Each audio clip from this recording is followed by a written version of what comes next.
So hello and welcome to today's webinar. For anyone who's not heard from me before, I'm Hazel and I'm the course advisor based here in Manchester for MA Educational Leadership in Practice. Today, I'm here to facilitate our event where we're joined by two speakers, Bobbie Dutton, our unit lead for Models of Educational Leadership, and Dr. Stephen Rayner, who is our Deputy Course Director for our blended online MA Educational Leadership in Practice programme. Outside of today's webinar, if you do have any questions about the course or you require any further support, then I'm also your first point of contact to help you get the answers that you need to make an informed decision about studying at the University of Manchester. And if you're based internationally, I can also put you in contact with the team closest to you geographically, whether that's Dubai, Hong Kong, Shanghai, or Singapore. Can we go on to the next slide, please, Bobbie? So during today's webinar, we are going to start with some panel introductions before Stephen provides you with a brief course overview and introduces the course to you. And after that, Bobbie's going to lead a masterclass for us in Models of Educational Leadership, which is the first unit that you learn on the programme. During Bobbie's masterclass, we'll also be encouraging your participation through Menti, and instructions will be given for you to how to access this. But if you are having any issues, then we'll also be looking at the chat in Zoom throughout, so you can participate with us that way as well. That's enough from me though, so I'm going to hand over to Bobbie to introduce herself, followed by Stephen. Everybody, welcome from wherever you are in the world. It's lovely to see you all this evening if you're in China at the moment, or afternoon if you're in Manchester like ourselves. I'm Bobbie Dutton. I'm the course unit leader for Models of Educational Leadership, which I will give a brief taster session on later on. However, I'd first like to introduce you to Dr. Stephen Rayner, who will give you a brief overview of the programme. Hello, everyone. Thank you very much, Bobbie. As you will have seen, the main purpose of this session is to look in detail at one of our several course units so that you can get an idea of the ways of working on that, and that Bobbie can lead a masterclass on that particular unit. But Bobbie's just asked me to put this in the context of our overall programme. Some of you may have seen this before, but this is a brief outline of what the overall Master's Educational Leadership in Practice is all about. Summarised there on the slide that you can see now, and much of our learning and teaching takes place online. However, what makes our programme special is the opportunity to meet other colleagues on the programme and to meet your tutors at what we refer to as conferences taking place twice a year. So our programme runs from the 5 international centres of the University of Manchester, and conferences take place in each of those centres so that you can access the one that is most convenient for you and the one to which you're almost certainly going to be registered. As you're all part-time students, it runs over 2 years, so it's a 24-month course overall. Move on, please, Bobbie. And those of you who are attending here are almost certainly, we would hope, educators and education practitioners in all sorts of settings. It might be any educational setting from a kindergarten right through to a university, maybe adult education, maybe a service provider to education. You may not work in a single school or university, you may work across a number of educational institutions. But the main distinctive point about our recruitment is that it is for professionals who are working in education and want to study for a master's degree alongside their professional work. And our course offers a balance between, as it says here, strategic thinking and theoretical thinking about education and practical application of those principles in our own settings. And that's what I'll go on to speak about briefly now. Next, please. So we're focusing today on the first unit listed there, which is Models of Educational Leadership. And this is in the context of the overall program. It is the first unit for anyone who registers for the program. We run the program beginning in September 2023 for those of you based around the centres in Manchester, Dubai, Hong Kong and Singapore. The start for students registered in Shanghai is in February 2024. But for all of you, here are the units that you study as part of this overall Education Leadership in Practice programme.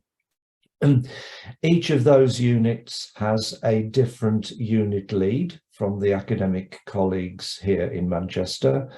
And so, for example, Models of Educational Leadership is led by our colleague Bobbie Dutton.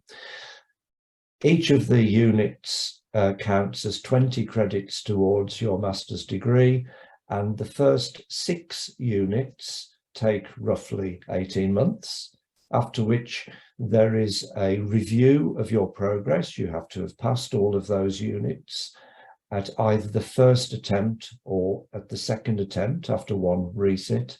If you have passed all of those units and have 120 credits, you can then progress to the research stage, which is listed at the end of that list there, a research skills in practice unit, and then you conduct an independent project. So from that very brief overview, you can see what I referred to before, which is that there is a mixture there of theories of educational leadership and practical application of educational leadership. Next, please, Bobbie. Just a quick further word about what we refer to as the conferences. Conferences last for 3 days. They take place in each of the centres, where some of the academic staff will travel to teach at those conferences.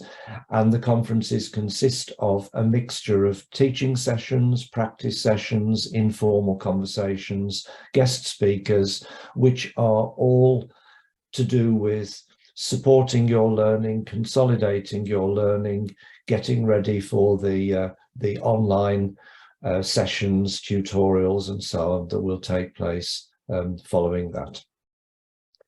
We're not going to use the QR code at this session today. However, following this session, if you want to look at some of the work that goes on in the international centres, the picture there is taken in Singapore, then you can follow that on YouTube following this session. So that's a very brief overview. It wasn't the main purpose of this session, which is to look specifically at our very first course unit, which is called Models of Educational Leadership. So I'm going to hand back now to the unit lead for that course unit, Bobbie. Over to you, Bobbie. Thank you, Stephen. So a quick overview of Models of Educational Leadership. So I am the unit leader. My name is Bobbie Dutton, and this is the first unit on the Educational Leadership programme. You'll be taught by other experts in the field of educational leadership. And this unit particularly looks at how educational leadership is conceptualised through leadership models. And at the end of this unit, you'll complete a 4,000-word assignment. So no exam, lucky you. So to get us warmed up, I'd like you to first of all go to menti.com and type in the code 11307933 for our warm-up activity. So if you're using a mobile phone, don't worry, and if you can't go onto another device, don't worry, you can put something in the chat. But if you're able to, please go to menti.com and type in this code, which is 11307933. And what I'd like you to do is name as many leadership models or theories or styles that you have heard of. So I'll quickly pop over to menti.com and I will have a look at what you share. So please go to menti.com and type in that code 11307933 and name as many leadership models or theories or styles that you might have heard of. I'll just give you a couple of moments to be able to go on there, and we'll be using Menti later on in this session as well for you to be able to engage a little bit more in these sessions. Now, don't worry, Menti is completely anonymous, so we don't know who's typing what, so don't worry if you're a bit worried about whether it's right or wrong. Let's just get your opinions and see what you've heard of. And you might have heard of these as referred to as models, or as styles, or as theories. Oh, leadership challenge. Thank you for contributing there. Anybody else? Be nice to see what other people have heard of. And this is also great practice for when you sign up to the Masters programme, because we use lots of different digital devices and learning technologies so that you can engage in distance learning. So here we go, we've got trait, behavioural, leadership challenge. Thank you for putting those in there. I'll just give a couple more moments for you to type in your answers and see what people have to say about this. And the more the merrier. We want to hear what you've got to say and your experiences, because a huge part of this unit is to be able to apply your learning to your own professional practice. And that's the best way of engaging with this unit. So don't be afraid of what you put down. It's just great to hear your answers. So we've got contingency, lovely, thank you. And you can type in multiple answers. You've got up to 5, and then you don't have to put in all 5, just up to 5, and it'll give us an idea. Oh, we've got military style. Oh, I like that one. Yes, that's one that we definitely can think of when we think about leadership. Are we getting more people getting engaged now? Brilliant. Oh, yes. So we've got military style, trait, teacher leadership. Yes, brilliant. Behavioural theories. Yes, we hear a lot about that in psychology. Behavioural, contingency, leadership challenge. So I can see that we've got 6 responses so far from different people. All 6 different people giving 7 answers. I just give another minute there to let you work out how to use menti.com. And once again, that's Menti, MENTI.com. And then just type in the code 11307933. And we'll be using Menti again later. So if you've got it up on a device, this is great practice. Well, we can see there that we've got quite a few different leadership styles or theories or models that we've heard of there. And we'll go back to the PowerPoint now and have a little think about the theories that we cover in this unit. So on this unit, we go into depth on 3 popular educational leadership models. And these are transformational leadership, distributed leadership, and instructional leadership. Now, as we can see from your responses on Menti, there are lots of different leadership theories and models out there that you can pull from. But within this unit, we'll do a deep dive into these 3. But in today's session, we'll give you a little taster of these 3 leadership models. And then we'll also go on to get you to think about these in relation to your own practice, so we can practice a key component of this unit, which is reflection. So our first leadership model from this unit is transformational leadership. And this model was coined by Burns in 1978. And the original text focused more on political leadership and organisational psychology. And whilst this was rooted within business and organisation, this has become extremely popular within an educational context. And it is described as when leaders and followers help each other to advance to higher levels of morale and motivation. And transformational leadership was further developed by Bernard Bass in 1985, where he set out the 4 key components to transformational leadership. which are idealized influence, inspirational motivation, intellectual stimulation, and individualized consideration. So really, this leadership model focuses on influencing followers through motivation.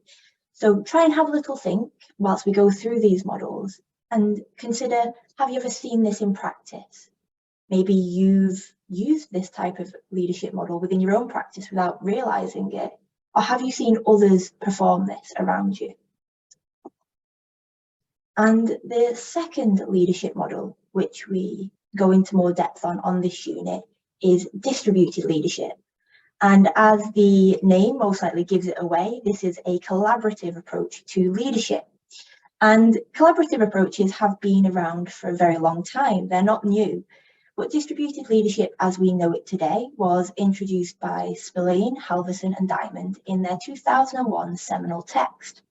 And unlike transformational leadership, which is rooted more within business and organisation, this model is rooted within education and school leadership, although it is used in many different business organisations also.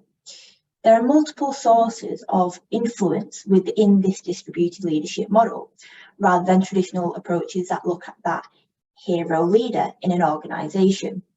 Distribution of tasks is often seen within leadership. So you'll often see that people will distribute different tasks to other people within an organisation. But what distributed leadership does is it also distributes influence within an organisation. So within an educational context, it won't just be the principal, but will also be teachers that are empowered to be able to bring their own ideas and have their own influence within schools and decision making.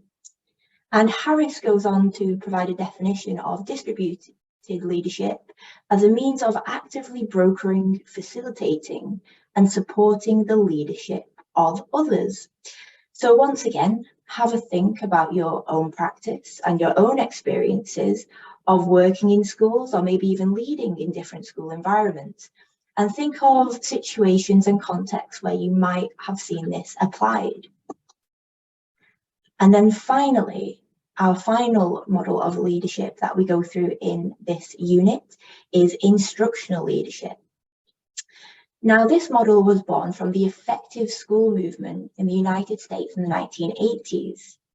Edmonds identified that effective instruction of school principals as a key component to effective schools.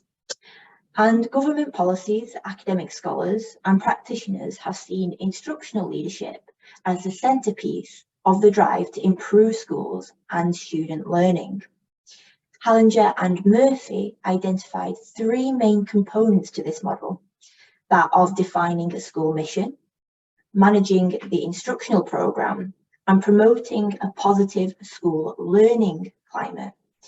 So in sum, this leadership model focuses on teaching and learning and the behaviours of teachers in teaching their students. So that is a very quick and brief whistle-stop tour of the three leadership models that we will be covering in this unit. And throughout the unit, you will be asked to reflect upon your own experiences to be able to apply these theories in your practice. So what I'd like you to do is go back to menti.com and consider this question, which is, which leadership model do you believe you've seen used most often in practice? So once again, go to menti.com, which is menti.com, and enter the same code, which is 11307933. And I'll bring up Menti again.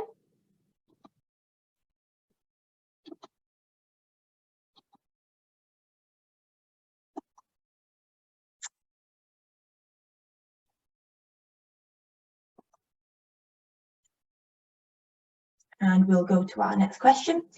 So we can see here that instructional leadership seems to be used most often in practice by somebody that we can see here. So, transformational leadership, interesting. So we can see that people are reporting different leadership models in their own practice.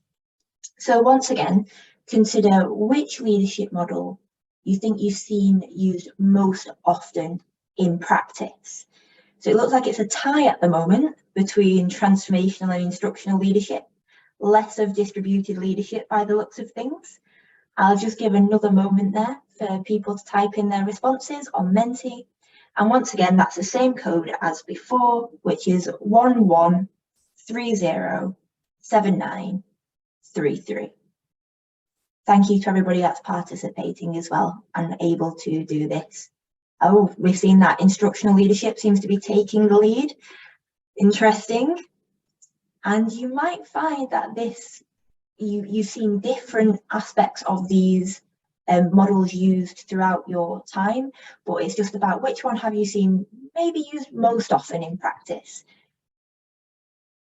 So we've got instructional leadership, 5 votes, transformational leadership, 4 votes, and distributed leadership on 3 votes. So a quick recap of those models. So transformational leadership focuses on the influence of leaders on their followers to improve motivation within their education institution through things like idealized influence and individual consideration. Distributed leadership gives other members in the organization, so in your school or education institution, and they give their followers ownership and empowers them to lead, whereas instructional leadership focuses on teaching and learning and the behaviours of teachers working with students. So we can see there that instructional leadership seems to be the winner in this case, but with transformational leadership in 2nd place and distributed leadership in 3rd place. Now, please don't go off of Menti yet, because we have our next question. And my next question for you all is, which leadership model do you believe sounds the best? So not which one you've seen used most often in practice, but from what you've heard so far of these leadership models, which one to you sounds the most effective or possibly aligns with your own beliefs better within educational leadership? Now, once again, that's on the same code as before if you've gone off. So that's 11307933 on menti.com. So we can see here that transformational, instructional leadership's not got as many votes this time, has it? So that's interesting. And then we've got transformational leadership on 3 votes. I'll give another moment for everybody to be able to put in their responses here. Distributed leadership's got 1 vote. Yes, I like that. So there's not much between them really at the moment. So let's see how this turns out. But we can see already just by the early figures that instructional leadership, although we see it most used often in practice, actually, do we think that might be the best model to be used within an educational context? Well, someone's just voted for instructional leadership, so who knows, maybe it is.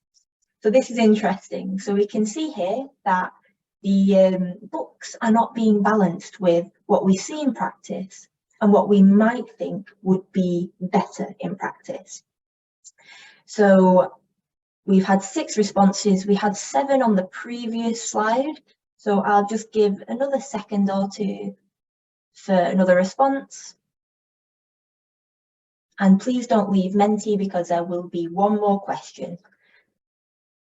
Okay, so I'm going to say that transformational leadership won here.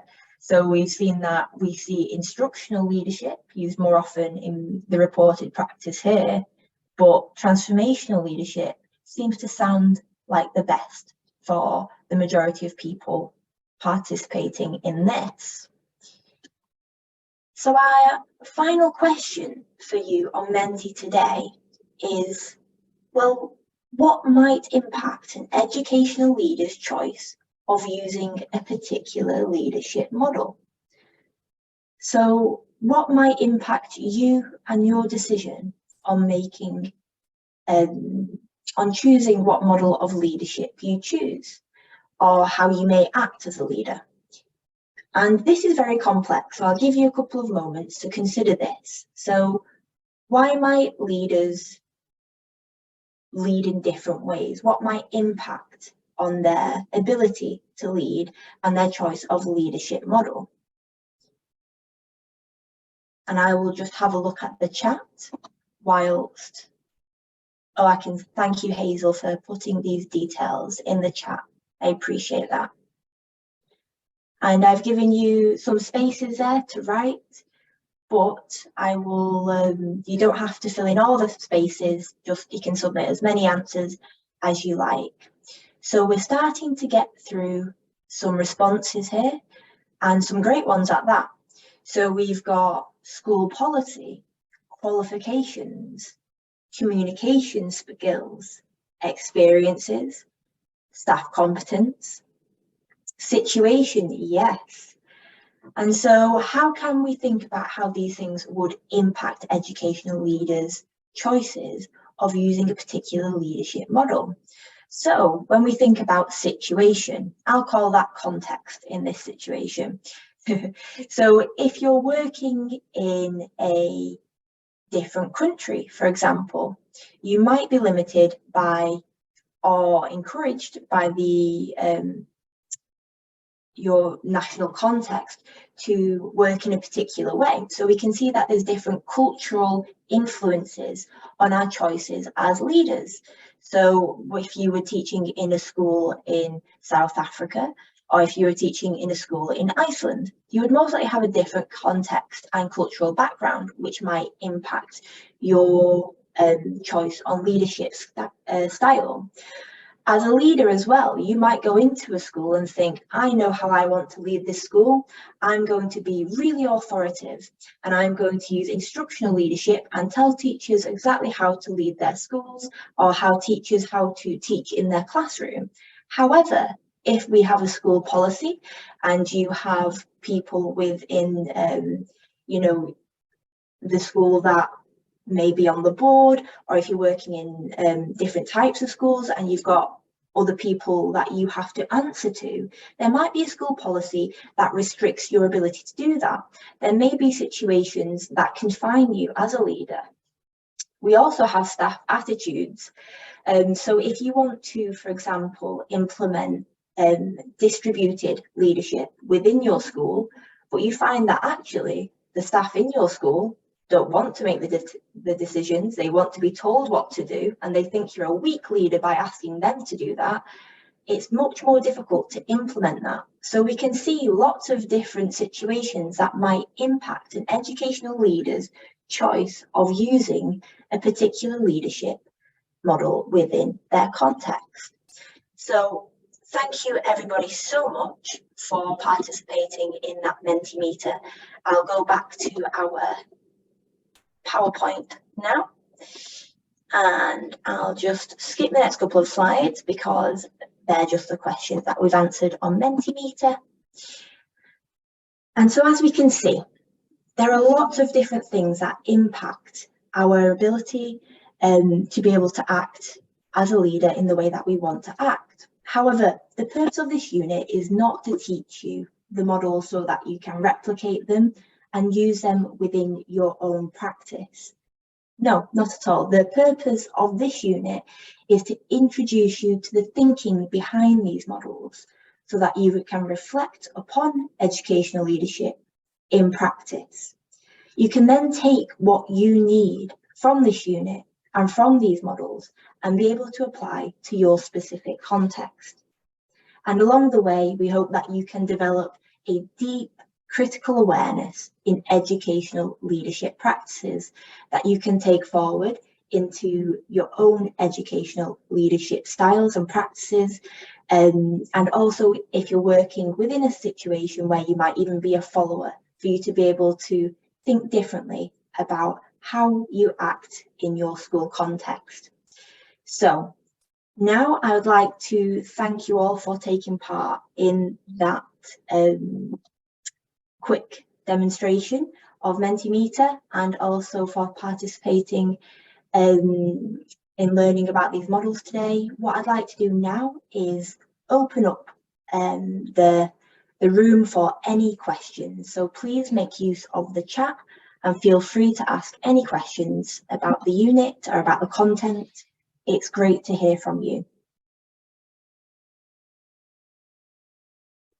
Thanks, Bobbie. We'll just give people a chance to start typing their questions in. So you'll see on Zoom, you've either got the chat function where you'll see that I posted the links into Menti, or you've also got the Q&A if you prefer to ask the question anonymously. So we've got some feedback here from Benjamin, just saying that it was great delivery. And we've got a question about how many sessions per week and how the online learning works for the course as well. So I don't know if Stephen, do you want to take that? Thank you for the question, William. Yes, how many sessions per week? Most of the decision about that is your own, because this is a blended learning program, and we will provide extensive study materials for you to plan your own sessions and the number of learning sessions that you want to plan for per week. The related question, or the question that helps me to answer this, would be about what are the expectations in terms of attendance at actual taught sessions.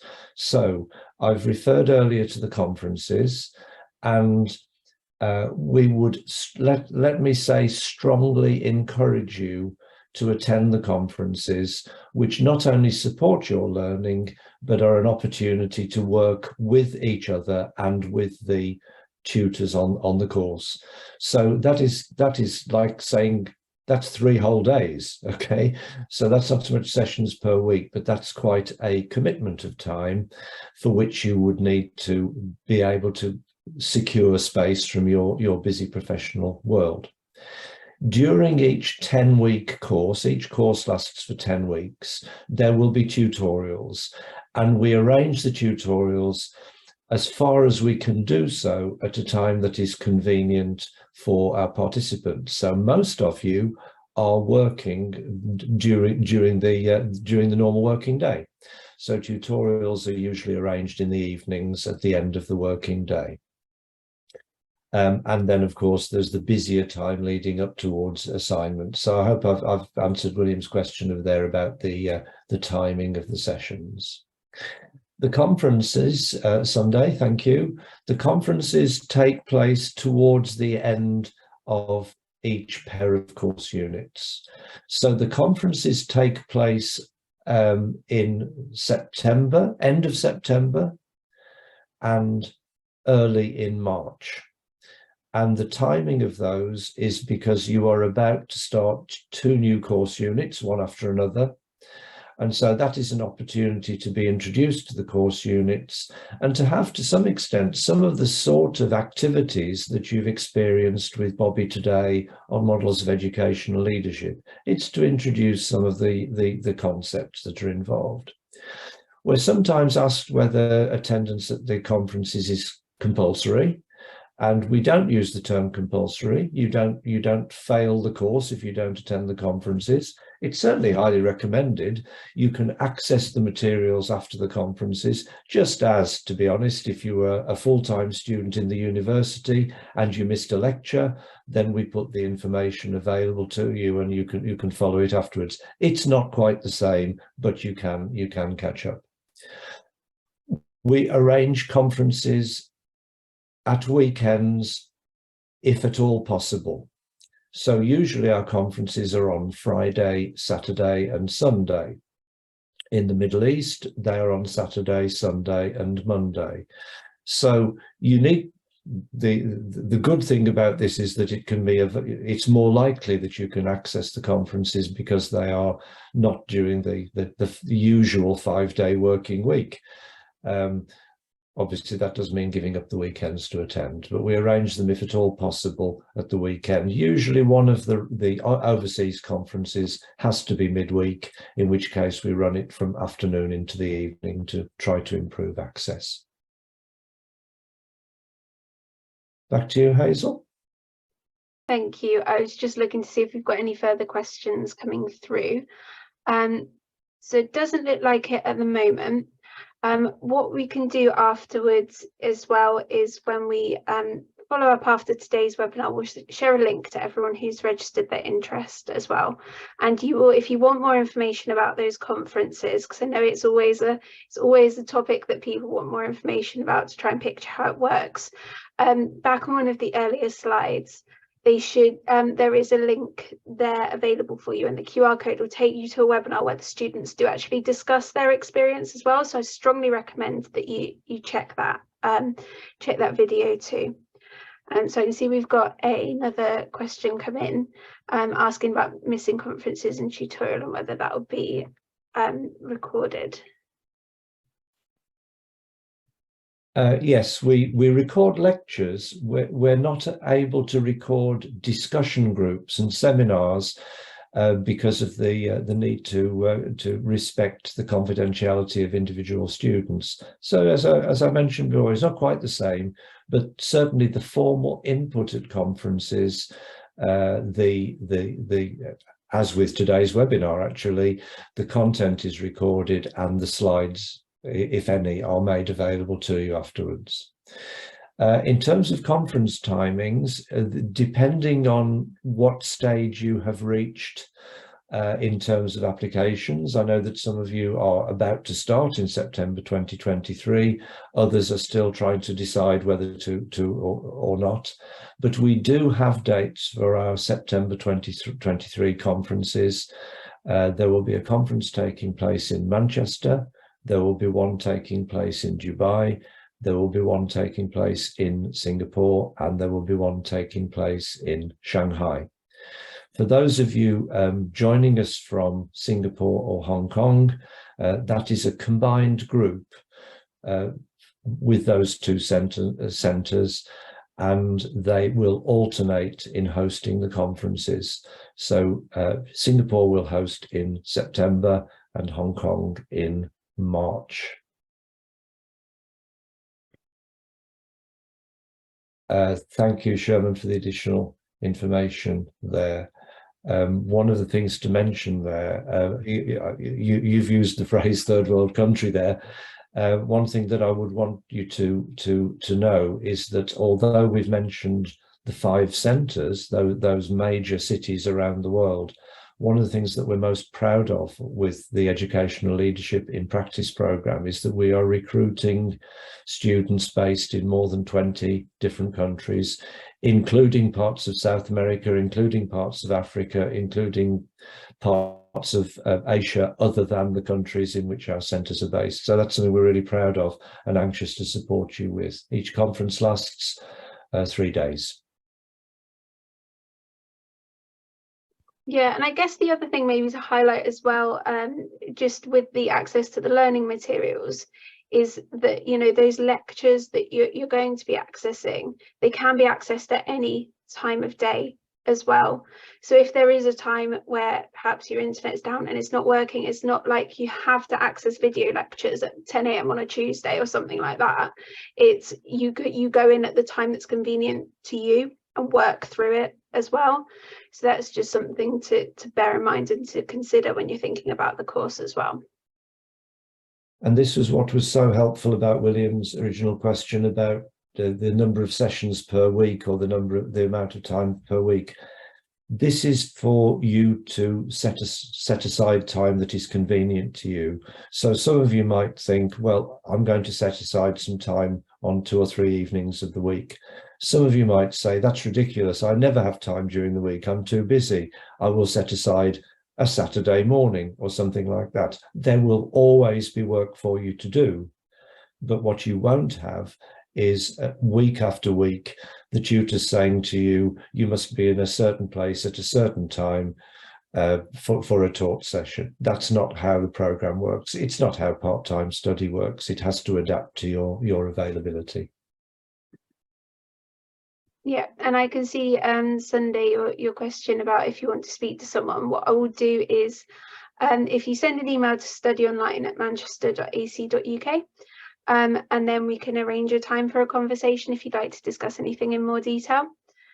And I'll also, as we wrap up as well, I'll also just launch a poll so that you can just say if you are if you'd like to find out more or arrange for a chat as well, and you can indicate it that way, and I'll make contact with you that way if you'd prefer to as well.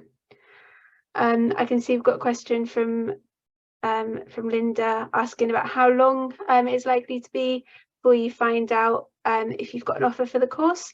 So I know our admissions teams will be working through the applications at the moment. It sometimes depends if there's any further information they need from you, if there's anything that they need to check with your application. But usually it's about 3 to 4 weeks from submitting the application to finding out whether or not you've got an offer for the course. And our admissions team will be in touch with you at any step if they require any further information. They're perhaps waiting for references, or if there's anything further that they need before they can make an offer, and then you would receive official communication in the form of an offer letter and through our My Manchester application portal as well.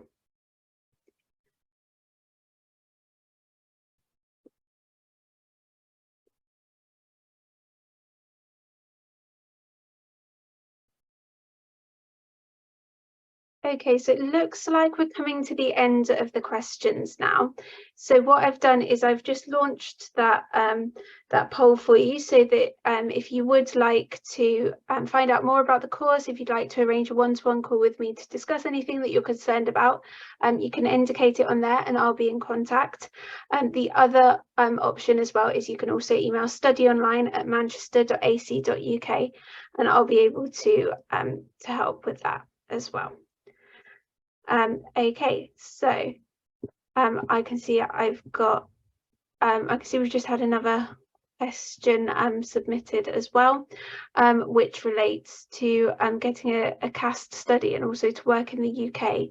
So just to make you aware, this is an online course. It's called a blended course because you would come over to the UK for those conferences, but that's not through the CAST study route. This is an online course for predominantly with those face-to-face conferences.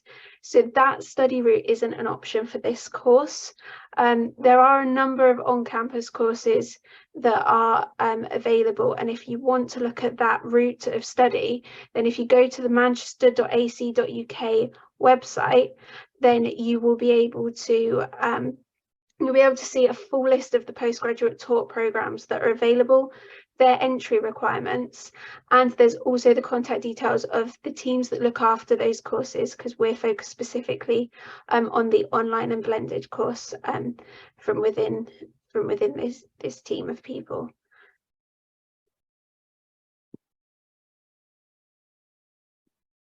Okay, so I think that probably covers most of the questions that we have had submitted today. If you do think of anything else after today's webinar, as I say, you can always get in contact with me by emailing studyonline@manchester.ac.uk. So really all that's left for me to do is to say a huge thank you to Bobbie today for leading today's masterclass. I hope everyone's found it really useful and informative as well. And also thank you to Stephen for your introduction to the course and for your help with the Q&A during today's session as well. As I said, if anybody does want any further information, you can contact me by emailing studyonline@manchester.ac.uk. and I can either answer your question, or if you are based internationally and closer to one of our international centres, then I can also introduce you to those international centres that are based closest to you geographically as well. I can just see we have one final question here submitted saying, does the applicant have to be in an education setting? Stephen, is there anything you want to add verbally at all? I've mentioned the broadest understanding of education setting. We do have colleagues already on the programme who are not in, for example, a school, a kindergarten, a university, but are working with a number of schools. The title of the programme is Educational Leadership in Practice, and the to apply, William's added the question to apply. The application form does ask for evidence of experience of working in an educational setting for example, as a teacher, for example, as an administrator, for example, in a leadership position. So you don't have to be a teacher, you don't have to have a teaching qualification, and this program doesn't give you a teaching qualification. That's not what it's about. But an administrative role in education that gives you knowledge of an educational setting or series of settings, and a commitment to study educational leadership. Absolutely, yes, that's fine. An admin role in an educational setting. We have several students already on the program who are in administrative and management roles in education that are other than actually being a qualified teacher. Brilliant. If you want to be more specific than that, then do arrange to speak to Hazel, who can advise on that without having to ask you too much personal detail there. So we would want to make sure that you have full information before applying. But what you've put there doesn't rule you out at all. No. Yeah, and what I'd encourage you to do there, William, and anyone else who's in this situation as well, if you're not sure about your eligibility, I'm very, very happy to take a look at your CV and to give you a bit of further advice in a bit more detail once you've seen your educational background, sort of your academic qualifications and your professional experience. And if you'd like me to do that, then please do share a copy of your CV, and then we can arrange a time to discuss it in a bit more detail if you'd like some feedback as well. So I think that is the last question that we've had submitted today. So I guess all that's really left for me to say is thank you to our audience for attending, whether it's the people who've been sat here watching live and participating with us, or anyone who's watching back in the future. And a huge thank you again to Bobbie and to Stephen as well. And please do get in contact if there is anything further that we can help with. And we do hope to hear from you soon. And have a great rest of your day wherever you are.